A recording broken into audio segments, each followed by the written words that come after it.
একজন পুরুষের আয় ও সম্পদের উপর সবচেয়ে বেশি হক কার থাকে, আসুন জেনে নেই। এক হুজুরের কাছে এক ব্যক্তি গেল এবং একটি প্রশ্ন করল।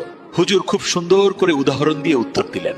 হুজুর বললেন, যদি একটা পুরুষের কাছে তার পরিবারের কাউকে খাওয়ানোর মতো মাত্র এক বেলার খাবার থাকে, আর সেই সময় তার ঘরে তার মাও ক্ষুধার্ত, তার বাবাও ক্ষুধার্ত, তার বোনও ক্ষুধার্ত, তার ভাইও ক্ষুধার্ত, তার মেয়েও ক্ষুধার্ত, তার ছেলে ক্ষুধার্ত এবং তার স্ত্রীও ক্ষুধার্ত, তখন ওই এক বেলার খাবারটা শুধুমাত্র তার স্ত্রীকে দেওয়া তার জন্য ওয়াজিব হবে, কারণ ওই খাবারের ওপর বাকি সবার চেয়ে স্ত্রীর হক বেশি।